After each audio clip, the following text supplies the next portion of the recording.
This week, we welcome Randy Lariar, Practice Director of Big Data, AI, and Analytics at Optiv, to discuss how to effectively embrace and protect generative AI tools, models, and data. In the Leadership and Communication section, the SEC let the boardroom off the hook on cybersecurity. Turns up heat on CISOs and CEOs, though. How CISOs can become board ready, how to be a purpose-driven leader without burning out, and more. Business Security Weekly starts now. This is a Security Weekly production for security professionals by security professionals. Please visit securityweekly.com/subscribe to subscribe to all the shows on our network.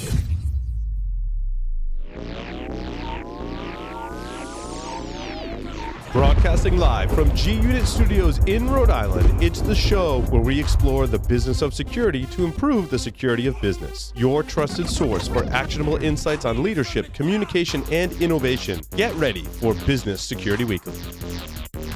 According to the 2022 Data Breach Investigations Report, the human remains the #1 driver of breaches today, demonstrating that cybersecurity is no longer just a technical challenge, but a human one as well. But how do you manage the human risks of cybersecurity? It starts with measurement. Only by effectively quantifying human risk can organizations engage employees with relevant activities to truly change human behavior.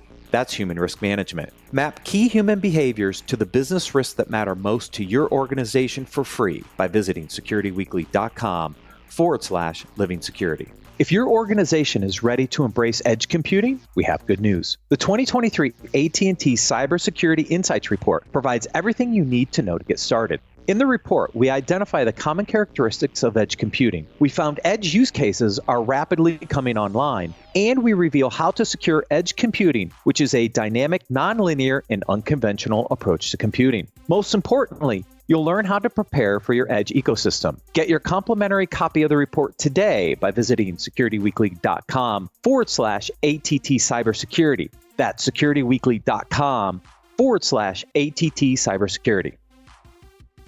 Welcome to Business Security Weekly. This is episode number 314, recorded July 31st, 2023. I am your host, Matt Alderman, back from a wonderful vacation in Portugal. Such a beautiful country. And one of my co-hosts is Portuguese. Bom dia, Mr. Bom dia, Matt. Bom dia. Tudo bem?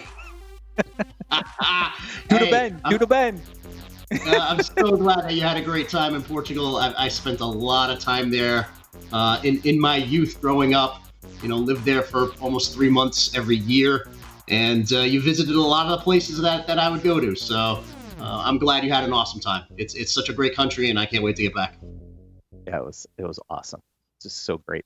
And I thought of you the whole time. Like I could just see you in that environment. So well, listen, I was thinking of you in Portugal when I was vacationing in Alaska. How about that? Right. Yeah. I wasn't that big black bear, was I? No, negative. Also joining for this episode, Mr. Ben Carr. How you doing, Ben? Hey, welcome back, Matt. I'm a little bit jealous you got to do Portugal. Spain and Portugal are still on my list of places that I have to get to in Europe that I have not yet. So yeah, but glad to see you had a good time, and I'll put it on the further up the list with the wife. So yeah, glad to be here with you. Yeah. Now you have a couple of people to get recommendations for the Portugal side. I've been to Madrid, Barcelona, and now Seville, Spain. So I can give you some tips on Spain when you're ready to. Awesome. Security Weekly Maybe next listeners. year after we finish up the house. Oh, yeah, right. Exactly. Security Weekly listeners, InfoSec World 2023 is heading back to Orlando, Florida. Join the InfoSec community at Disney's Coronado Springs Resort, September 23rd to 28th. Experience world-class learning and networking through enlightening keynotes, informative panel discussions, interactive breakout sessions, hands-on workshops and summits, and more. As a Security Weekly community member, you're able to receive 20% off your InfoSec World 2023 tickets using the code ISW23-SecWeek20. Register today at securityweekly.com/InfoSec World 2023. Randy leads Optiv's Big Data and Analytics practice, a part of the Cyber Digital Transformation Business Unit. Randy leads a cross-functional team of data engineers, data scientists, and cybersecurity professionals who advise and implement value-aligned solutions for large-scale and fast-moving data environments. His clients include top firms managing their cyber-related data, as well as organizations seeking to unlock new insights and automations. Randy, welcome to Business Security Weekly. Hi, thanks for having me. Yes, a pleasure. You guys submitted a topic. I'm former Accuvant prior to the Accuvant Fishnet merger that created Optiv, so I have a long history with some of the beginnings of Accuvant way back in the day. And this topic was really interesting to me because everybody's kind of trying to get their arms around this generative AI thing, right? And there's a lot of hype right now in the market. I mean, we see it every single day. I know Jason's been using pieces of this in what he does. And what's interesting to me is there's like great news and then there's like bad news. There's all these different takes on generative AI and whether people should use it or not use it or how they should use it. So I want to start with like, what's going on out there when it comes to generative AI solutions? Are we just going to ban them all, or we're going to embrace them, but with certain controls? Like, let's start with a little kind of where the market is right now. Yeah, absolutely. I've been working in data and AI and cybersecurity for a long time, but since December when ChatGPT came out, it's been a completely different landscape in terms of the interest and focus on these things. Large language models have been with us for a little bit of time, but I think that OpenAI, with their ChatGPT tool, and then Microsoft and Google and all the others, have really increased the awareness, such that it's dinner table conversation. As you might expect, we talk to a lot of clients, and they're all over the map. Some are, rushing to implement large language models and other kinds of AI in their most sensitive data sets, and some have completely blocked ChatGPT and any other kind of AI and are playing whack-a-mole. I was on a call earlier today with one of our partners talking about how many moles you actually have to whack if you want to try to block generative AI websites. One of the partners has a list of at least 6,000 URLs that are using these type of things. And so, the reality is the tools are very capable. There's a lot you can do with them. They're also can be very risky if not used well, not unlike, working with email or working with a browser, right? So it's just a new context in which knowledge work is happening.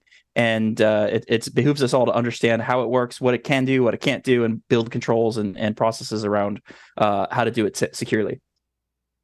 Randy, just from your perspective, this is a situation where the train has left the station. And it's in everyone's best interest to get on board and understand, number one, how to operate with this tool, embed this tool into your business strategy, obviously managing risk on top of that. But at the end of the day, this is something the train has left the station. We have to accept it and we have to move forward with it and begin managing risk, correct? Yeah, absolutely. Randy, I would just pipe in. I think it's even worse than that, right? I think the train left the station. We were all standing in front of it, looking at it, trying to ask, what the heck is a train? As it hit us pretty hard. Yes, it does feel like that. And I will say, like, every week, I try to stay on top of articles and news, and I share with my network for cybersecurity risk-specific implications of AI. And every week there's a new story about, ChatGPT logins are breached, or so-and-so put a malicious browser on because they wanted AI capabilities. The Samsung thing back a few months ago, where they've got a ton of IP going up. Because these tools are so powerful and capable and everybody knows about them, there's no restraint. People are copy pasting stuff into chat boxes on the internet that they never would have done before. OpenAI has a really impressive code interpreter tool that came out 2 weeks ago, I think. And I really encourage you, if you're listening to this, pay the $20 and try it, because it will blow your mind what that thing can do. But it's so easy to upload your sensitive sales data, your product data, and say, hey, AI, go analyze this. And that's, of course, a terrible idea. But the draw of these tools is very powerful. And what a lot of people don't realize, is that there are safe ways and frameworks to approach them. And so that's what my team and the broader Optiv community, as we're engaging on AI, we're trying to talk to our clients about what it is and how to do it securely and embrace this innovation without getting left at the station. Yeah, so from my perspective, hit square in the middle of the head. When you talk about that, like, how do you start to have that conversation with the business, right? To have that, hey, with great power comes great responsibility. So yes, we want to figure out how to use this, but we've got to put some controls in place, because it's been my I don't know, just general understanding and experience in the past that it's really hard to stop the business once they've already gone down that road, right? And the train has left the station. How do you put some control back around it? What's your advice that you're seeing on that? Yeah, much like the conversation about cyber in the boardroom, right? You have to speak their language. So you have to put it into the context of how the business thinks and operates and makes decisions. Oftentimes, it's dollars and cents, and you also have to really vividly illustrate the risk that's involved in terms of what happens if you don't do this right. It's simplification is to say, if you automate a bad process, you do dumb things faster. Right. And this is a ton of automation. So you have the ability to do a lot of bad things, not just from a cybersecurity perspective, but from a business process, from reputational risk, certainly from legal and compliance. Another thing that's worth bringing up is reaching out to our peers in the risk community, focusing on compliance and regulation, because since everybody knows about ChatGPT and AI, there's been a huge amount of interest in legislators and regulators in terms of putting controls around AI. And it's not just the large language models, ChatGPT, they're regulating. So if you look to Europe, you'll see the law that's coming into view, should be passed later this year, puts a lot of regulation and oversight on what they call high risk AI. And it's useful to look at that as a lens because, right now, if you're not facing a regulatory burden, sure, go nuts. But you may still do some automations that put you out of business or create a huge amount of risk. So maybe you want to bring the risk professionals around. But a few years down the line, whenever your state or city or country gets around to their version of this regulation, which is almost certainly coming, how do you look back on this period and explain to those kind of stakeholders what you've been doing with this type of stuff? So it's good to have a plan and a strategy now and look at some of the guidelines that are coming out both abroad and from the US, from organizations like NIST, where you can start to think about the responsible way to begin implementing some of this AI. Yeah, I think that's a really important point. It's as you look at what you're doing with the data and how it's being used. It's really important to understand how those third parties are then extensively using or storing that data further, right? And then the impact of regulation or compliance that you may have to try to figure out how to put that genie back in the bottle of we've got a bunch of data outside the walls that we can't account for anymore, and we don't know how it's being used, and how do we report on that? And that's a huge point that I think people need to understand and think about moving forward. Yep. And to that point, Randy, you touched on it a little bit. You talked about data leakage and internal risk and things of that nature. But what are those top risks that you're bringing to the table as an executive walking into a leadership meeting?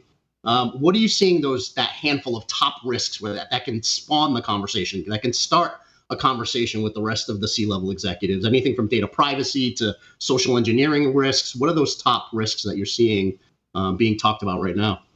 Yeah, absolutely. I mean, at first, everybody's probably experienced hallucination with these models. So if you type in something and it gives you a very confident sounding answer that is completely off base, and there are techniques and approaches to minimize that, but a lot of people aren't thinking about that. So first and foremost, putting models into your core business processes that you just make stuff up should terrify any business leader. So the fact that if you're going to use these models, you want them to be used responsibly and with the context of your data and environment is important.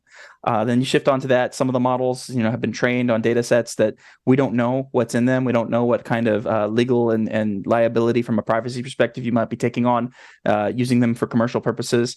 There are other models out there that don't have the same kind of risk profile, but navigating between those two, thinking about vulnerabilities. Just like software has vulnerabilities, there was research out last week about a vulnerability that impacted every single language model about a specific way to prompt inject them that hadn't been figured out before.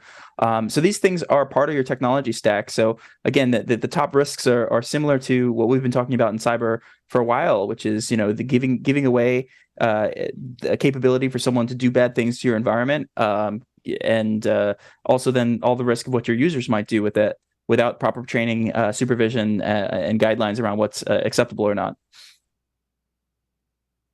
Randy, we've seen this story before with different technologies. Like, as cybersecurity professionals, most of us have been in this for 20 plus years, right?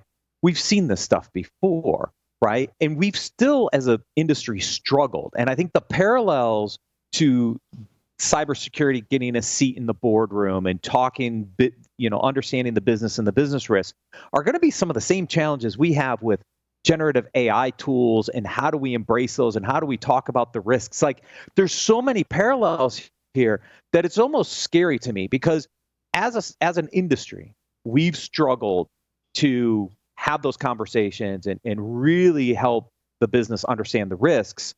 And here we have this brand new technology that's going to have some of those same challenges. Do organizations really understand the potential downfall of not truly understanding these models and how these tools work? I think some do, some don't, and it's a great point. It's one of the reasons why the conversation with Optiv and our clients has been so interesting and productive, because while generative AI and large language models are an interesting topic, it is not that far removed from the same conversation you have around cloud, or you have around different forms of edge computing and different kinds of things about zero trust and network security. The point being is that you have to understand your environment, and you have to build controls based on how your technology works, and then somehow you have to communicate that to the business, which only wants to go faster and faster. So I think we're probably going to see some spectacular failures that large language model enable. We certainly see all sorts of things that AI does bad things and becomes news stories now. But I think it's going to become more and more critical. And the other thing to think about, in terms of technology, in terms of AI and machine learning, these capabilities seem to get more and more democratized. Right. The ability to do something like ChatGPT, do large language models, you've been able to actually do that kind of work for the last few years. What ChatGPT did is packaged it up in a way that anybody could use it. So you don't need a ton of GPUs, and you don't need, a PhD in data science to get those kind of outcomes. So as time goes on and those, capabilities go just from, websites to, Microsoft's going to embed them in all of their tools and operating system. The democratization of AI, language modeling, and this kind of stuff means that security is going to be one of the only differentiators between companies that succeed and fail, and data. Having good quality data that you own and control and are able to govern effectively is going to make your models and your AI work better than your competitors, and you'll do it with significantly less risk, and that risk will be managed in an appropriate framework. And so that will become a competitive advantage, just like cybersecurity is becoming a competitive advantage that boards need to be aware of and investors are asking questions about. Yeah, I think that's very valid, because we've been researching it on our side, and I know, Jason, you've used it as well. One of the first things that we realized was, all right, you can't just take a bunch of raw data, throw it at of an AI and have it learn and build your own large language model. You could, but it's super expensive. It takes a ton of computing power. Like, I don't think people realize how complex these models are to build, right? And so a lot of people are just like, hey, let me take this big, massive amount of data and just throw it at one of these things, and it's going to learn, and it's going to tell me something I don't know. No, it doesn't quite work that way. And so then you go to plan B, which is, all right, I've got all this data. Let me give it to ChatGPT so I can interact with it from a prompt perspective. Well, now what you're doing is you're giving up, your data to this open chatbot that's doing it, like data leakage, all these privacy designs. So now you're trying to figure out kind of what's in between. Like, how do I get the power of ChatGPT, but in my own private environment, so that I can control it and put security and privacy controls around it? Like, that is still, I think people are still figuring out. I mean, we were on the phone with both Microsoft and Google in the past couple of weeks. Like, they're still figuring out how some of this stuff is going to get deployed. So, I mean, we don't know all the answers yet. Yeah, something to be aware of, though, is that there has been an explosion. Tens of thousands of large language models are out there and available for use and for training. And the cost to build an internal large language model is in the hundreds or thousands of dollars, not in the $100 or thousands of dollars, not in the hundreds or millions of thousands, that people might think. This technology, OpenAI is sort of the face of it, that everybody is familiar with ChatGPT, but behind the covers, there's a lot of really capable things that have come out. In particular, Meta, Facebook has put out a model that's very impressive in capability-wise, which can be completely hosted within your environment. Microsoft and OpenAI make options available.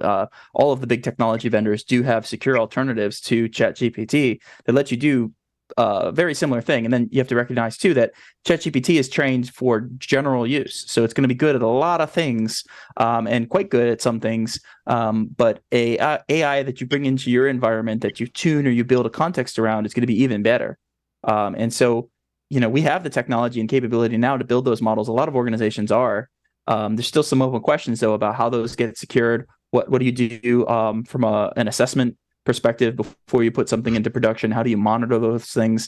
What are the different people, process, and technology that you need to either purchase or build to enable that comprehensive framework? A lot of clients are racing to put that together to support the AI proofs of concepts that they've already built in the last 6 months. But the widespreadness of this technology, I think, is often missed.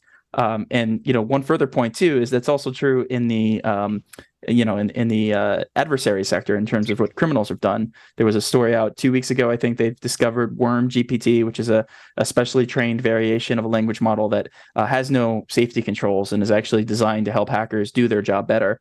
And I'm sure that's just the tip of the iceberg. And there's a lot of other stuff like that that's out there that we don't have visibility to without doing some research on websites that my company doesn't let me go to. And Randy, I love that you said that, because you said the people, the process, and the technology needed to make this successful, right? That means the humans still matter. That means you still need human validation, human supervision. This isn't a set it and forget it type scenario. So the humans still matter, right? Absolutely. Humans matter for two reasons. First and foremost, these things work well as augments and accelerators, but not as replacements because of the hallucination issue, because of the fact that, despite the tremendous capabilities that they have, models are still pretty dumb, especially compared to what the human mind can do, the amount of inputs we can take, the ability to synthesize and select the right solution. And so as you're thinking about use cases for AI, putting a human in that loop is important. The other reason it is important is because if you look at regulation and what's going to come in the next few years, human in the loop is going to be, mandated as a regulatory case. Now, what your humans do might change, right? You may not do that data entry, but you'll still be needing people to supervise the data entry and make sure that the quality checks are aligned with the context that it's supposed to be working in. And so, again, as with any technology, as it sweeps through society, there will be people who, maybe not lose their jobs, but the headcount and the need for new jobs may change. But the shifting nature of what kind of work will look like, very difficult to predict right now what it'll look like in 5 years or 15 years. It's going to be very different. And again, I think that's why it's a cyber issue as well as a technology issue to think about, how is AI going to transform our business given the capabilities it has, given the competitive environment where businesses are racing to put things into place, which will ultimately drive, lower costs and different ways of operating. So it's a big topic. It's here to stay. I was going to say prompt engineers, definitely data modelers, like those are going to be jobs you need to continue to train the models. As you meet with clients, like what are some of the recommendations you're making? Like how do you guide people on where to start, what to think about? Like what's kind of the best practice here because organizations they either want to fully embrace it or they want to fully block it, and so the recommendations might change depending on which side of the fence they're on. But like, how are you guiding your clients through, like, what are the things they need to do to be prepared to either block or embrace these models? Yeah, I think first and foremost, it's good to have a policy in place, right? And that policy can be a blanket. We block all AI, but much more likely it's going to be nuanced based on the kinds of use cases, the kinds of data that you'll be working with. There are really three categories within that policy to think about, right? There's public AI, such as ChatGPT, Google Bard, and those 6,000 websites I mentioned. Then there's the enterprise AI that you might be building your own language models or working with the capabilities that Microsoft, OpenAI, Google make available to build automation. And then there's product AI, because every single technology product now has a AI or a large language model offering. Either it's been rushed to release or it's coming soon. And so you may say no ChatGPT in your organization, but the next version of Windows is going to have it as part of the search bar. So what is your policy like that? And what are the kinds of decisions you want to make as a business as you think about risk and where you want to be and what your data can and can't do? So that policy is important. We're helping a number of clients develop those and think through the implications, as well as looking at different sources, such again like the NIST AI risk management framework, and different organizations like the OECD are putting out a lot of information for practitioners and for organizations to start to think about structurally what that what secure and ethical AI looks like. And then, a level down from that, once you have what you want to do with AI and what your policies are, you need controls and you need governance. From a controls perspective, there's a lot you can do. It starts with monitoring, being able to use your DLP or SASE tool to capture all of the content that's going into and out of these models, and building up a set of detections around trying to prevent and disrupt things that are against policy. There's a number of vendor tools we've seen that are starting to come into market to do that. I predict there will be a lot more. And then, from a cyber analytics perspective and your SIM, it's beginning to build out content around the AI lifecycle. MITRE Atlas is a companion to MITRE ATT&CK, but focused around the machine learning AI space. And there's a lot of good content there now about detections and mitigations around machine learning specific attacks. So I predict in the future you will have that integrated into your SIM and analytics package, so that you're looking across a different set of techniques and tactics of what bad guys might be doing. But again, you'll be alerting on that, responding to that, triaging and case management, threat hunting in a very similar way to what we do today with the rest of the technology stack. So there's a lot of things changing. A lot of stuff moves very quickly. But I think by beginning with that policy and starting to dabble with how you feel comfortable, what kind of AI you're comfortable with, moving into production is a good first step for organizations to take. Yeah, that's great. Jason, Ben, any additional questions for Randy while we have him on this topic? No, good to go. This has been great. Yeah, no, it was a good conversation. Awesome. Randy, thank you so much for joining us on Business Security Weekly. Absolutely. Thanks for having me. And with that, we're going to take a quick break and then cover the leadership and communications articles for this week.